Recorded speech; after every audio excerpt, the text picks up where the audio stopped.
Welcome to Citizen Assembly Indigenize, a citizen assembly meeting produced by the Universal Community Project and Neighborhood Responsiveness Marketplace.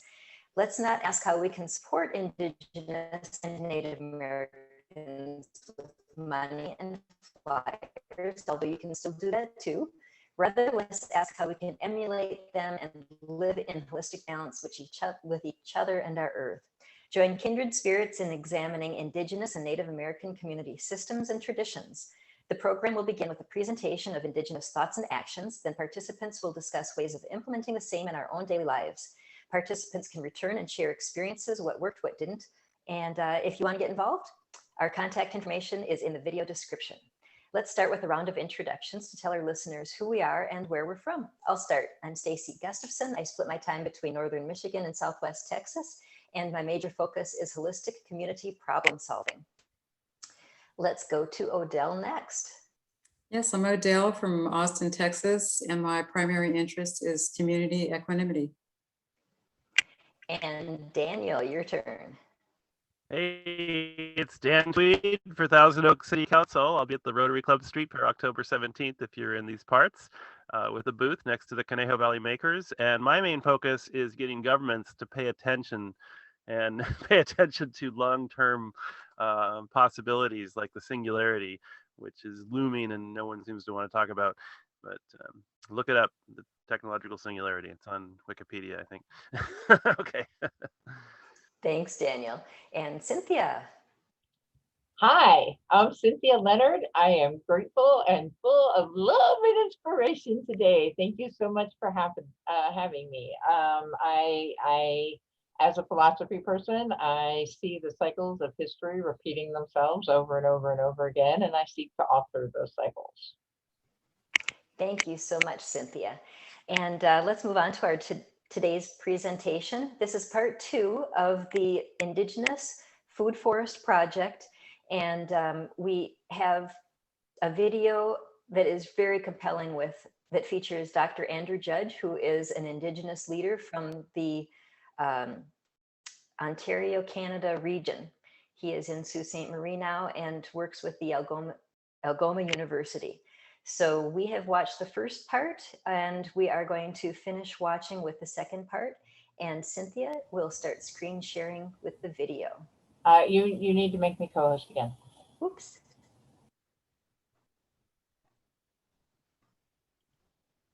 All right.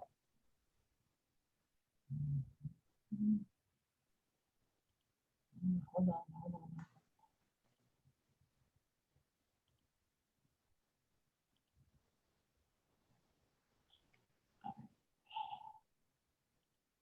So sorry. No problem.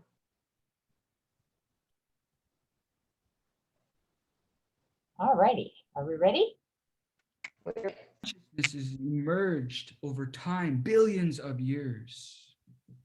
And every consciousness that emerged had to forget everything that it thought it knew about what it meant to be itself in order for the new iteration of the most beautiful being in the whole universe to come to be. And that is what led to us. And when we came here, we made an agreement with the animals and the plants and the minerals, and we said, we will never take more than we need. We will always give back when we take. And we will honor you in our bodies, in everything that we do. And we're the only ones who forgot. And what my teacher in Guatemala says is that there's a new consciousness emerging. And it's up to us to forget everything we think we know about what it means to be a human. And like, I mean, I'm biased for sure, but now is the time. Now is the time. We are headed for an absolute, utter disaster, and we are going forward towards it at such an incredible rate. It's just unbelievable, some of the actions that people are taking at this time. And so where do we start? Well, we start here. Ode. Can you say that? I just encourage you to say Ode. Ode. And if you've kind of like, if you're back to homeostasis and you're a little bit tense and you're like, oh, what is this guy talking about? He's crazy. That's okay. I'm still going to leave this room and I will still believe these things I'm telling you. And I will still practice this way of life every day until I no longer have that breath that creation gave me. But we start here. Ode, Ode, Ode, Ode. And from that first point of conception, that is the thing that starts to grow, Ode. And it grows through these two means, through the water, bish or nibe, and wasmuin, this electricity. And so every time that your heart beats, and for some of you, it might be beating a little bit faster right now. Some of you might be asleep, and that's totally okay. Keep absorbing. But these two forces, this electricity and this water, every time your heart beats, it's going through your whole body. I mean, we are a miracle. Human beings are a miracle. But there's more. Because if you look to Ode, you find Ishkode. And Ishkode is our fire. And our fire is not necessarily the sacred fires. And before all our fires were sacred. We weren't doing weenie roasts and marshmallow s'mores. All our fires were sacred. And what I'm saying is each one of you is sacred. Each one of your hearts is sacred. And you see, as Anishinaabe, as I told you from the beginning, we are a people that nurtured the hearts of each other. It's in the very essence of our language. And you see, ishkode, bish, water. Ish is like this strength. It's not strength like flexing in a mirror, as probably a few of us are guilty of on occasion. Okay, it's the movement. It's the actual movement. It's the trail you leave on the earth when your spirit finally transcends. What is the trail that you have left? And this drum is Odewagan. We're not drumming because we're childlike. We're drumming because we're remembering our place of origin. We're remembering that each one of us was born of the womb of our mothers, through the flood of her waters. And the women are held up as sacred. And when we drum, we're drumming because we remember that heartbeat where we stayed for 9 months listening. And you see, each one of you is a reflection of your mother's heartbeat. But what's even crazier is that for the women in the room, when you were 4 months developed in your mother's womb, all the eggs that you would ever carry for the rest of your life were already inside of you. And so in essence, all of us are a reflection of our grandmother's heartbeat. Wow. Imagine our children are taught this. Imagine I was taught this at a young age. I think my life would be different. And so what are our villages? What are the places where we gather? Odeana, the places where our hearts gather. What is the strawberry? Odeamin. Odeamin manado. Odeamin manado. To the spirit of the strawberry. Odeamin manado. Odeamin manado. We sinin odeamin manado. We sinin odeamin manado. We sinin odeamin manado. We sinin odeamin manado. To the spirit of the strawberry, I'm going to eat you. And that's how we were. That's how we lived. Our lives were a constant dialogue with the spirit of our relations. And if you translate our word for truth, Ode Bwewin. Ode Bwewin isn't the words you speak because as you guys know full well, the words we speak sometimes do not come out the way that we intend them to. And sometimes they come out exactly the way that we intend them to, and they are lies. Just like the lies that the colonizer has told about Indigenous people. Ode Bwewin, the truth for our people was the actions that you took on the land, on the water, in relationship to all of your relatives. And that is how we lived. And that is how I try to live, and hopefully will continue to live forever. So there's more. I could stop there and maybe that is enough for today, but I don't know how much time I'm gonna have. And what I would like to do is get through just a few more slides because I think this is important, but that's what it means to be a human being for us as an Anishinaabe, right? The word Medewuwin over there, that word literally translates to the sound of the heartbeat of another. And think about all the heartbeats that are around you at this moment or in your circle. Newspaper for that. And not just the ones that are human. Think about the heartbeat of the bear as it awakens in its dens now. Think about the heartbeat of maybe you have a dog or a cat, and realize how similar we are to our relations. We are so much similar than different. Okay.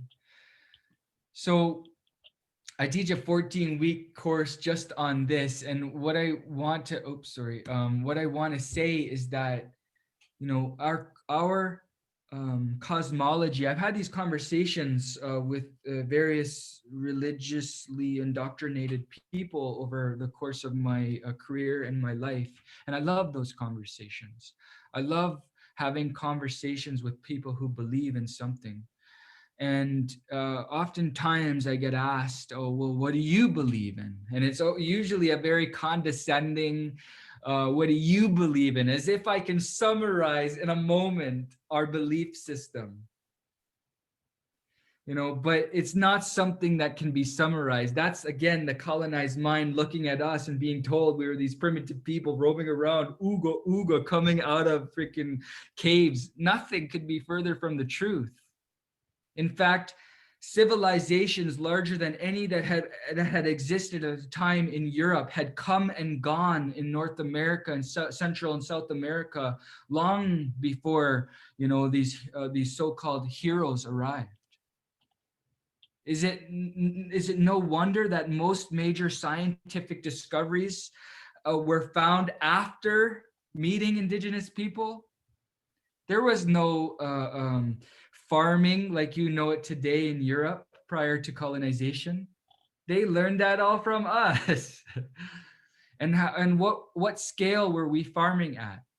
Well, before I get to that, let's just talk a little bit about global warming. And I'm sorry, I'm just gonna have to escape this for 1 second because I cannot see my slides because I'm looking at all of you. So I'm gonna focus on my slides. Okay.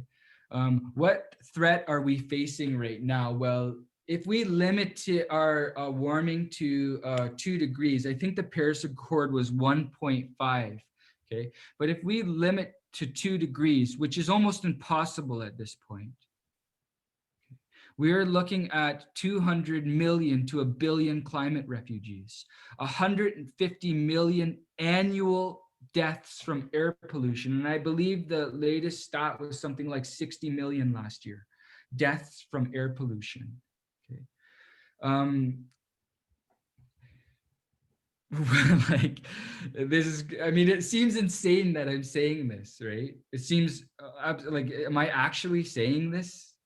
Do I actually have to say these things? But essentially, for every degree of warming, grain yields will reduce by 10 to 15%. So not only are we looking at an incredible population explosion, we're looking at consumption unlike we've ever seen, and we don't have much left to consume.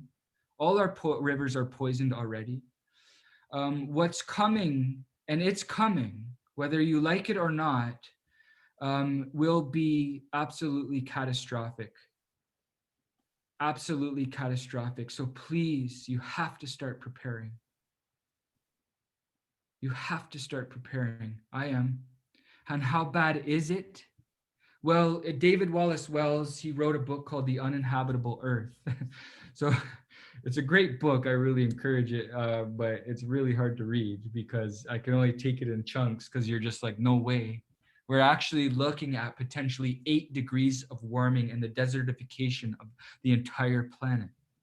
Okay, that's what we're looking at right now. We're looking at all the ice caps being gone. I mean, within 20 years. This isn't 2100. This is now. This is now. We're in it. The mass extinction event is now. Okay, so but it seemed to me the public simply did not understand the threat we were facing, and so maybe I'll do this last because I'm really not sure if I have much more time, but I'll just share this last thing. Okay, so there was a study done, I believe, by some scholars in Cambridge in the UK. So they came over to America and they said, "What happened? There was this global cooling, the mini ice age. I'm sure you're all learned about it in school at some point. Okay, it lasted between about 1620 to 1820 when the Industrial Revolution started to, put CO2 into the atmosphere at rates that had never been seen before and will never, that are actually have only risen since then. So essentially, the indigenous people of the Americas and specifically the current Corn Belt of the United States were growing around 4 billion hectares of land. Okay, so that's an area about the size of France. Now, it takes about 1 acre to feed about 100 people for a year. Okay, so depending on how much land you have, I want you to think about that. If planted right and preserved and taken care of in a way that is sustainable on an acre of land, and I had my students crunch these numbers, can sustain 100 people for a year. So 4 billion hectares. Well, maybe their population estimates of us being like somewhere 6 million, somewhere 10 million. We say we were at least 150 million in North America alone. Okay, and if you consider the size of the buffalo, okay, the buffalo were in the tens of millions, the herds. I mean, we were living in the kind of world where when the sturgeon spawned, we could walk across their backs across a river. Okay.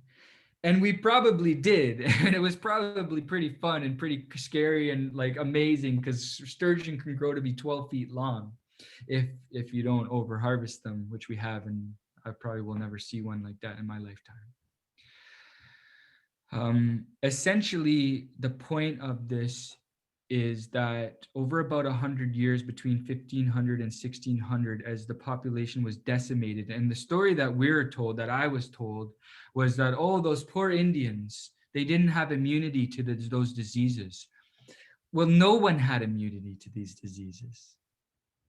No one did. Europeans were just immune and rocking around with smallpox.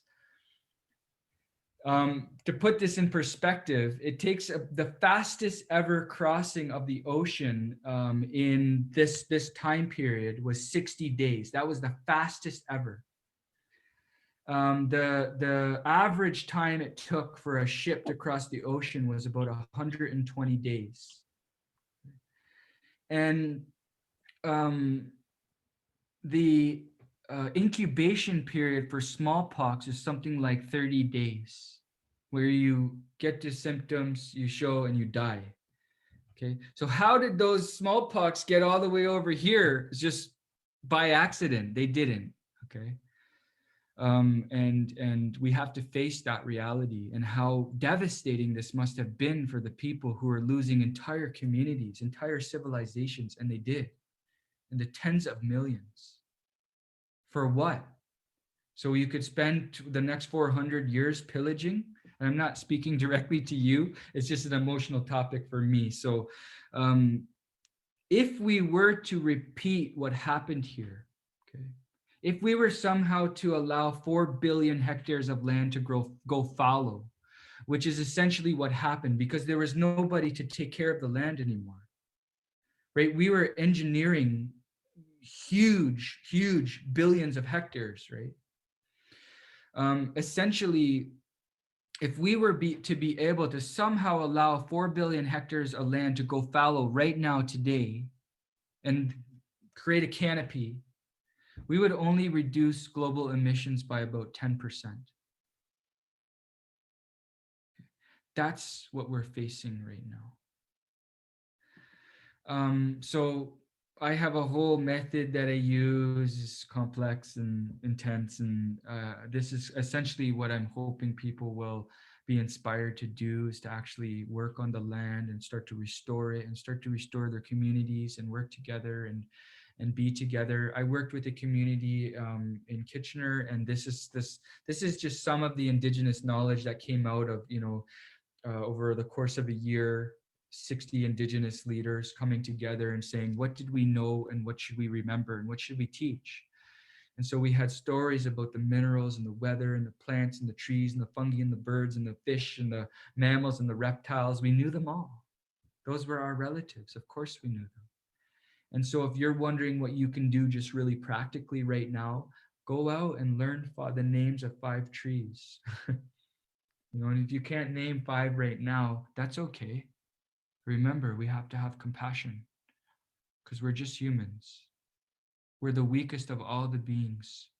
And no truer is that than just look around what we've done to our planet. Okay. So these are all the fun things that can come out of this kind of work. And it is fun. I mean, I'm doing maple harvesting right now. The community has flocked to this place because of COVID. They want a place to be outside. It's just one thing. We're lucky we have a maple forest right here, and but you can do canning, dehydration, redistribution. You can have nutritional activities, encourage people to eat healthy. You can do fruit cultivation, nut cultivation, veggie cultivation. All of these things are what bring a community together, or I've seen bring a community together. And this is just one of the spaces that I planted and harvested from, and now I'm in a new place. So that's it for me. I think I went over time, sorry. But I'm open to questions, comments. I think we're gonna go a different route first. But to all of you who are here, I'm just to stop sharing this for a second. Oh, I do have my thank you. If you are interested in learning more, contacting me. I am quite busy. I think this is my, tomorrow will be the 8th talk I did this month, as well as being a full-time professor, as well as teaching as an adjunct at the same time. So I am pretty swamped, but I am always willing to do my best to answer requests and share with the community that comes, do my best. But here's my references too. I'm just putting these slides up so that I know this is being recorded. So yeah, I'm just gonna stop sharing there. And I don't know what's next. I think I wrote it down somewhere, but thank you all, miigwech. And the last thing I'll say, and I know I keep saying the last thing, but the last thing I'll say is this, that miigwech is thank you. But it's not thank you because that's English. Just like Ode is not heart. Ode is that electricity and that water flowing through the body at all times that, makes you alive and makes you move. And no one can explain how, right? I mean, you could talk about all the science, but nobody can tell us how that is, right? But miigwech actually means I have so much, right? This is how thoughtful and mindful we were. It means I have so much I can't possibly take anymore. Miigwech means I have so much abundance, and this would have been our harvest. So when we're harvesting hazelnuts, or miigwech, my baskets are full, miigwech. It's not thank you, it's I have so much I can't possibly take anymore. So miigwech to you all, and thank you for giving me this opportunity. Oh, thank you so much. If we were live, everyone would be clapping, I'm sure, and saying thank you, Andrew. You know, I can listen to you talk forever, and I'm sure everyone here can, and I'm sure everyone's going to play the recording when they get it, because there's just so much beautiful knowledge that you shared. And you're right, it's very powerful. It's so powerful.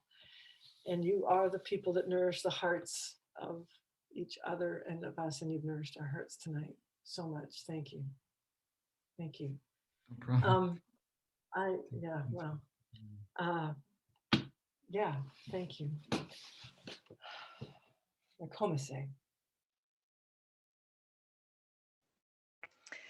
All right. Thank you, Cynthia, very much for playing that for us. And there is, I think it's wonderful that he went into all these other Indigenous beliefs and that didn't completely focus on how to create the Food Forest Project, but it's in there. So we're going to hopefully work on getting the actual system that Dr. Judge has. So do we have any comments about that video?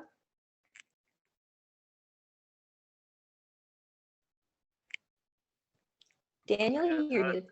Yeah, I could start if you want. I mean, here is a PhD Indigenous person who is really bringing it all together. I mean, he is like showing us the connections that we only, you know, hinted at or dreamt of in a lot of cases. And yeah, he's a key person. I mean, I'm so glad that we've been able to like discuss his work and hopefully create some future collaborations with him. I was kind of half listening because there's this amazing discussion going on in Clubhouse right now about transhumanism and Neuralink, and they were talking about how vision systems evolved. And if you look at how vision systems work, you know, this was some of the earliest stuff, and it had kind of evolved in harmony with pain reception, right? So vision looks at curves, and pain looks at you know, chemical contrasts, and this whole thing sort of built up in this electricity water matrix. You know, I think what Andrew is saying can inform so much evolutionary theory and about the future of life and its potential. So anyway, I don't want to get too far out, but that's my comment. Thanks. Thanks, Daniel. Odell, do you have any comments on the video? Yeah, you know, and I think that video really just, I think, proves my point that my opinion is that the greatest civilization of mankind has already been, that we were as good as humans can get. And then we've had this 500-year blip, the 600-year blip that we are paying the maximum price for. And there's so much that I think of when I listen to him. You know, we could start with, what trail do we leave? And I think perhaps that might be a good place to begin, that there's so much to consider. We can work back from that to say, well, if we know what it looks like if we stay on the trail that we're on, we know what that's going to look like. So how can we envision and manifest a different outcome, and then work back from that to figure out how we can get there from here? And that's my input right now. Thank you very much. Cynthia, your turn.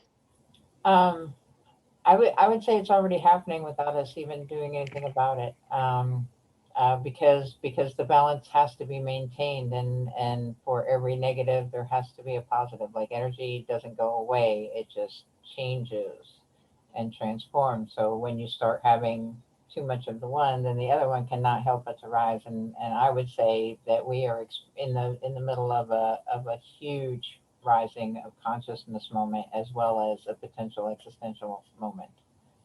That's my feeling on it.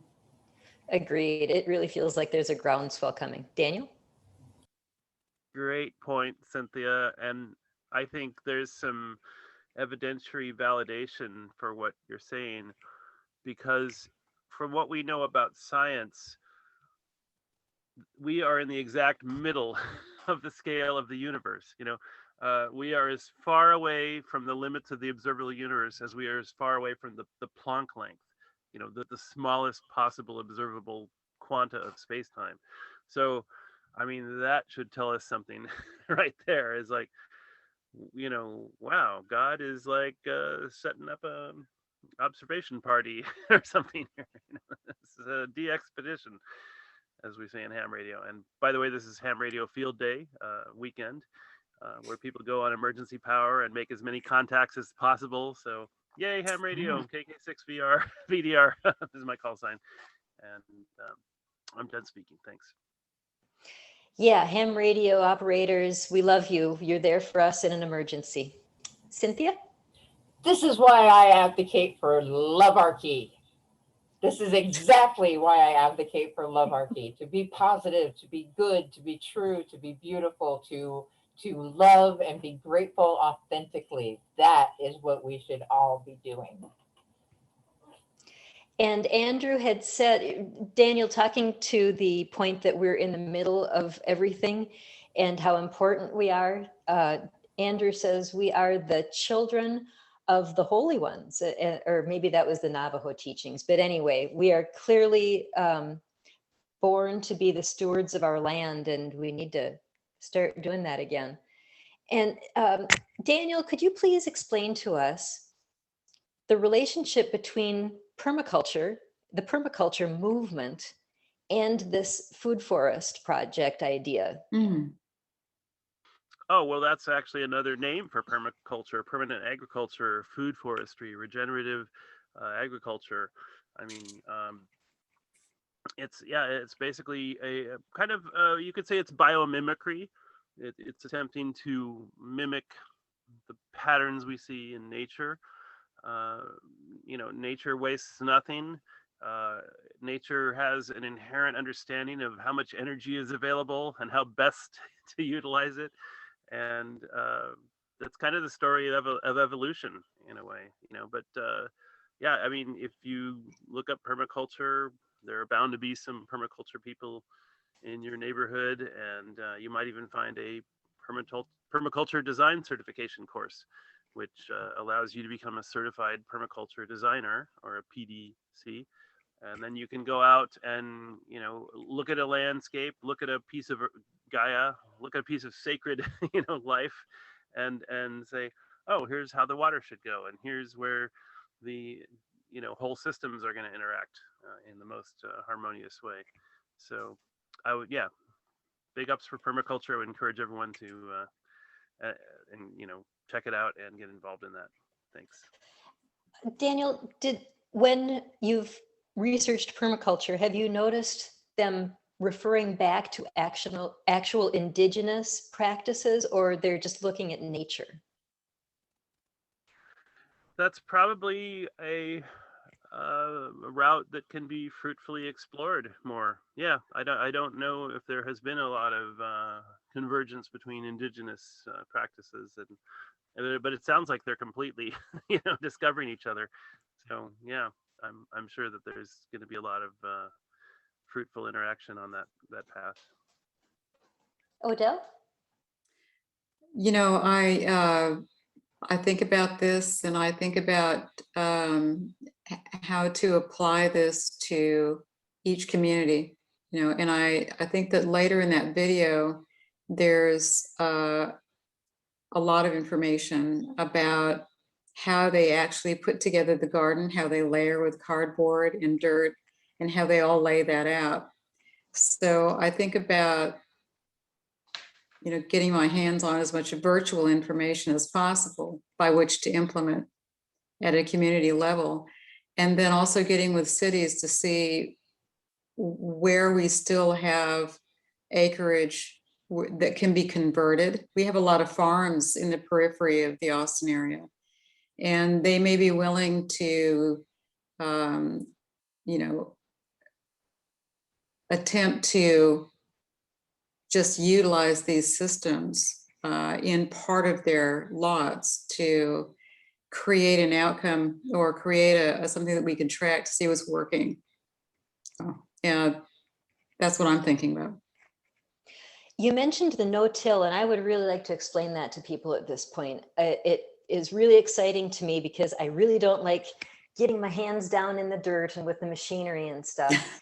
And what Nicola Thomas, I believe her name is, and she is part of the Faith Food Forest Project, which is the video that we have been playing.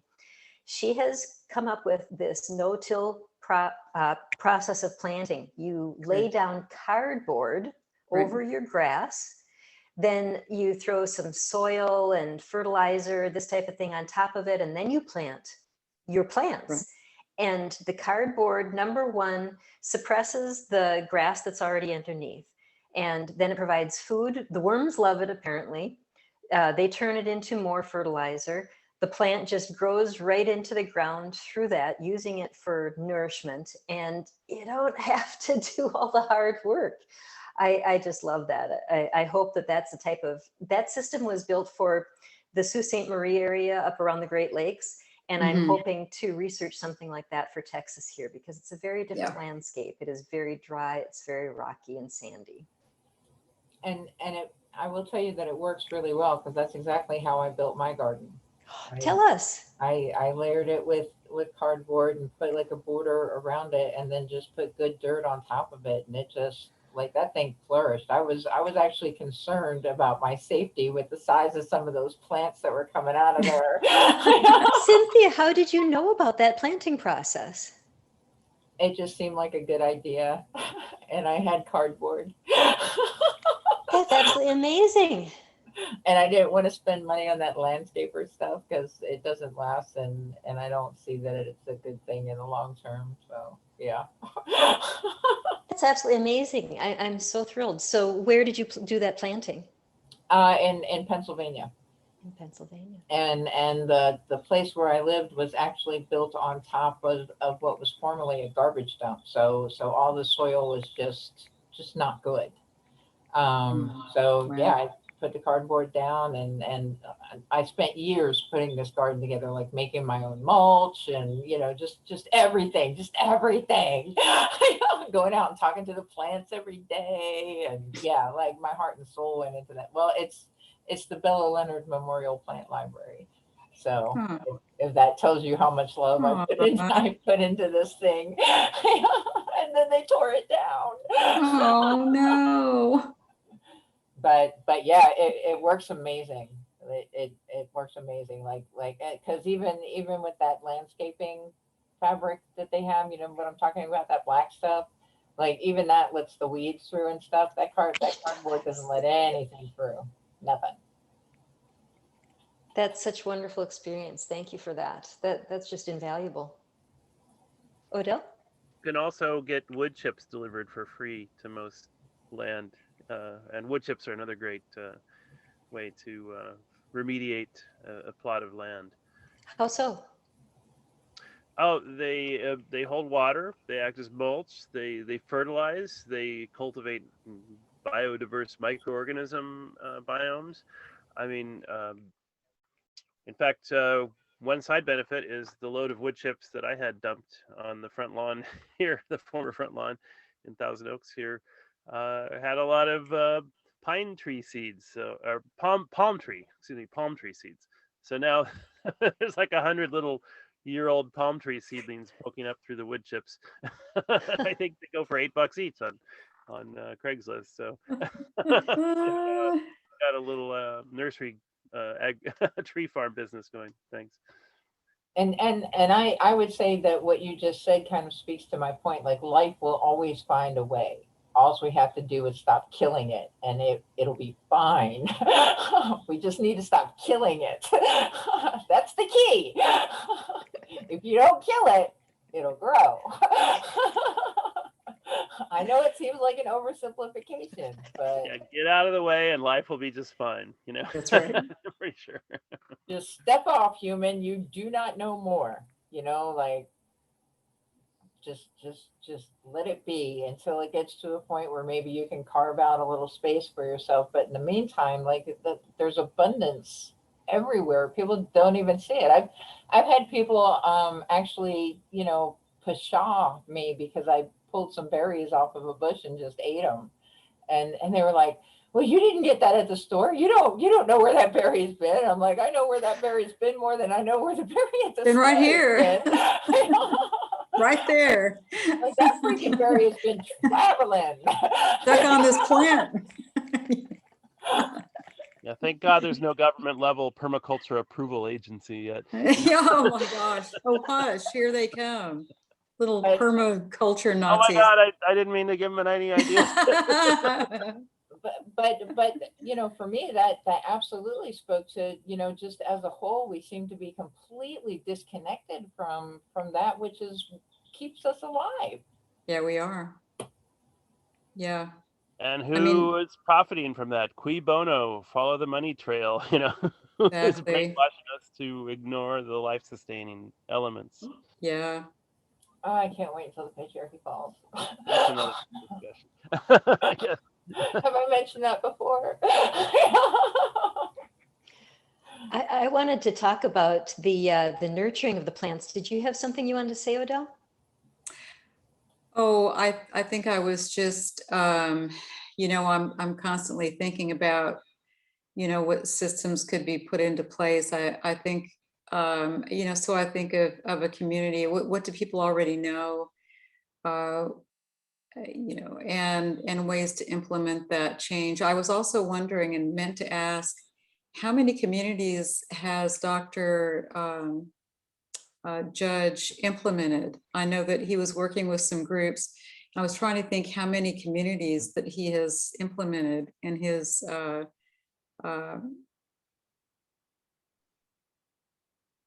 system. I only know he came from the Waterloo area, and he was doing all of his stuff in Waterloo, and then he moved to Sault Ste. Marie. So I'm going to say at least two. At least two. It almost seems like Dr. Judge is coming up with a more indigenous, holistic version of permaculture that speaks to Sure. energy flows, you know, and consciousness Sure. and determinism and randomness. I mean, I really think he's taking it up a level. And Yeah. It creates a balance, you know, Dr. it creates a balance of all things. Yeah. I was thinking about, you know, we always are talking here about how do we take what we learn and make it happen in our own lives, emulate the Native American traditions. And what came to my mind is maybe people can get out to farmers markets with a booth that gives this kind of information out. It seems like it's the correct group of people. It is a fairly inexpensive way to connect with that community. And you can also sell your own stuff. You can become a producer. You can sell plants. You can even sell non-farmers market items like jewelry, things that relate to that. You can sell plants. So I was thinking that it would be a fun way to get the word out, and maybe you could make some money off of selling items as well. What do you guys think of that? I think unless it's fun, it's not going to work. And I think artists are naturally attracted to natural systems. So yeah, that's a great. Instead of making money, let's use the term making it regenerative, perhaps.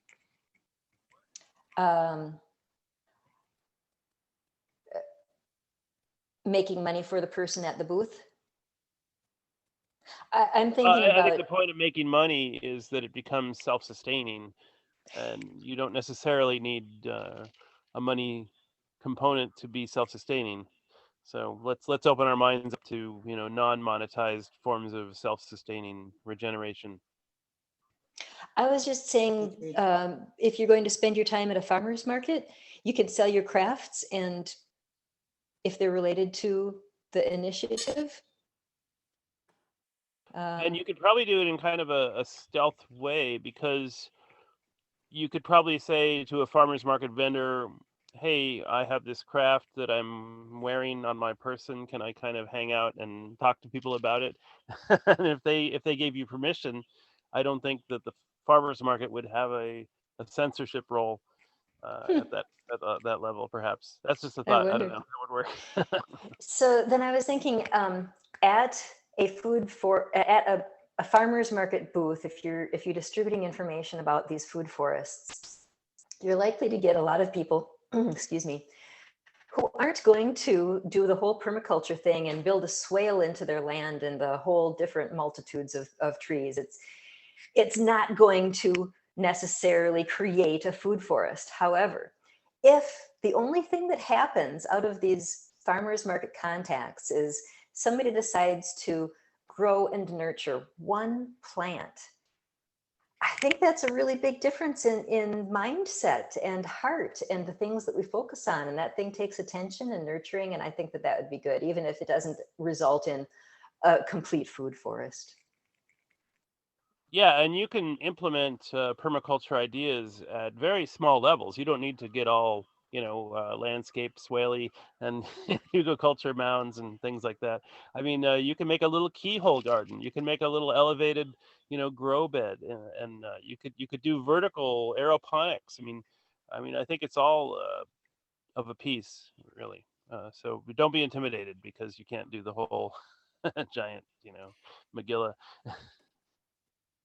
Cynthia? I think we need to alter perception from the indigenous creations to the indigenous creation story from the Western Christianity story. Because the indigenous, I was listening to it this morning, and it's all about, although they don't seem to be sure how the woman fell in the first place. She either fell, jumped, or was pushed.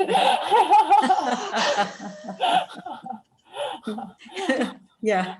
I want to hear more about that. Fell from where? From the sky. Yeah.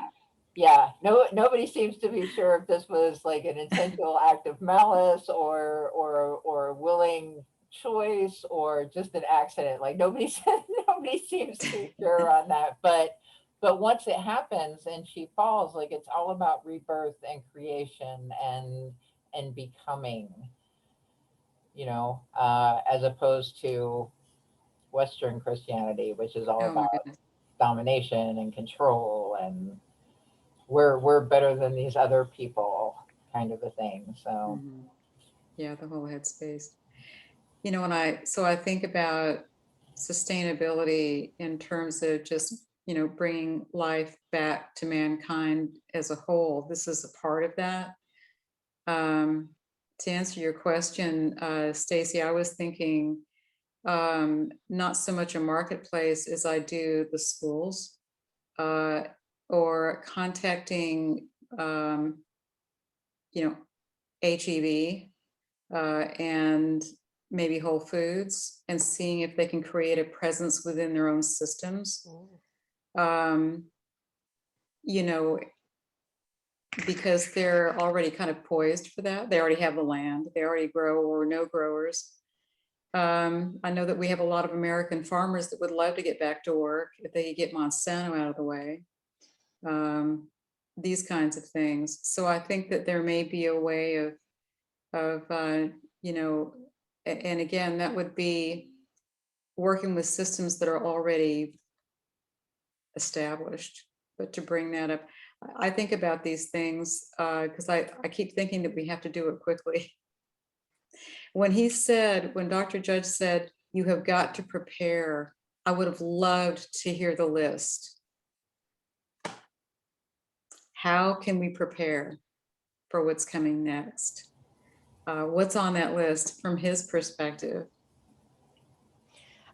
I was wondering too, and it seems like I didn't notice it before, but in a couple of those slides that he didn't go into very well, he seems to have it laid out. He just didn't talk about it in this video. Right. I really like that your name was in there though, Odell. O'Day, it's so close to Odell, and it means heart. Yeah. Oh no, yeah. That was the first thing I thought. I was like, oh no. Yeah, me too. They used to call me Odie in all the units. They would just forget about my name and just say Odie, Bay 5 kind of thing. So yeah. Cute. Well, do we have any more comments or should we move into closing remarks? Okay, let's do closing remarks. I'll go first. I really, really want to get going on this kind of thing, and I don't have all the answers. I'm really looking forward to hearing people's input on how to make this really happen. I think that Dr. Judge, as well as maybe one of these shows, we should show Nicola Thomas's Yeah. plan. She has a Yeah. list of plants that do the permaculture thing from the tree down to the ground cover. Right. Very, very simple. She teaches you how to do it. She's very accessible, and it's a start. I think it's a start. Who wants to go next? Let's Odell, go ahead. I think that's pretty much what I was what I was thinking of too, was to looking forward, maybe do a discussion about that piece in particular and how they've already started utilizing it in their area. Lessons learned. Yeah. Cynthia?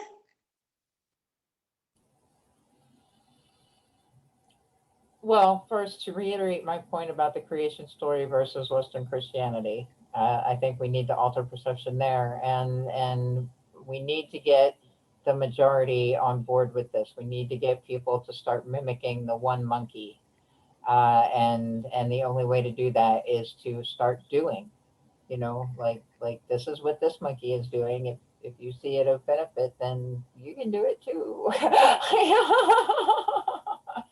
So yeah, just do what you do, and other people will see benefit in it. And the more people that see benefit in it, then the more people that will start emulating your example, and not imitate, but emulate. You know, not just do what you're doing, but try and take it to that next level of excellence. You know, and that's lobarchy. Raising the vibration. So yeah. That's it. I'm done. I love that so much, Cynthia, the modeling. People, yeah, you model it and people will copy. Daniel. Oh, this was a great installment of Indigenize. Thanks so much, everyone. I'm so grateful feeling and inspired feeling. And I remember the Rocky Horror Picture Show where they had that phrase, be just and fear not. You know, like some of the best advice in the shortest possible syllables.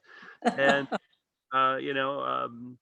today is June 27th, 2021, and it's Elon Musk turned 50 today. Space be upon Elon. And it's 112 days until the street fair booth that I am going to be doing for the Rotary Club's 29th annual street fair here in Thousand Oaks, California. Love to see you. I'll be next door to the Maker Space booth. In fact, one of the Conejo Valley makers donated the $100 to my Dan Tweed for City Council campaign to pay for the booth. So I mean, that's my first campaign donation as a candidate. And I was talking with Oli from Georgia in the former Soviet republics. He's like, "What are you going to do at your booth?" I'm like, "Well, I would love to have an app that uses the What Three Words functionality, which is a program that basically takes the whole Earth and divides it into 9 foot by 9 foot or 3 meter by 3 meter squares, of which there are 47 trillion on the surface of Gaia, our mother loving biosphere. And how about like an augmented reality thing where you could hold up your phone and look through the camera, and kind of like that Pokemon Go would let you see things that weren't there. This would be an app that would, like, you could pan your phone around, it would say, okay, there's that square, that's what it's called. And then what I'd like to do initially is get the underwear Soil Your Undies soil health test, where you take a pair of cotton undies and you bury it in that soil and you dig it up 30 days later and you take a picture of it. And if it's not attacked at all, if it's totally looking just a little bit soiled, that's dead soil, you know. So if it's living soil, there's not going to be anything left but the waistband on those suckers, you know. Wow. So that would be a great thing I would like to have in time for this booth. And the other thing I'd love to do is what I call the underview effect, where people don't realize what's the distance and the size of the Earth and the Moon? They were always taught it wrong, you know, whether it was school or Hollywood, you know, and a handful of astronauts had their consciousness totally shifted by what they call the overview effect. You know, when they saw the Earth as this. There we go. Yeah. Oh, nice. Stacy's got a prototype.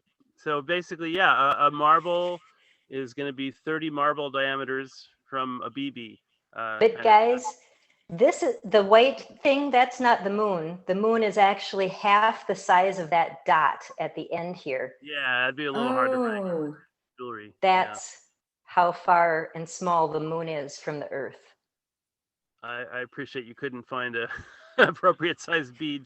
They don't make them that small. You know, every library that has an Earth globe, a 12-inch Earth globe, should also have a softball 30 feet away from that 12-inch Earth globe and say, look, that's the moon. And if you bounce a speed of light signal off it, it's going to take about a second to make the round trip journey, you know, or 2 seconds, I think. And, you know, let's get a sense of how sacred our place in this middle spectrum of energy and resonance is with things like that. So, yeah, artists, assemble.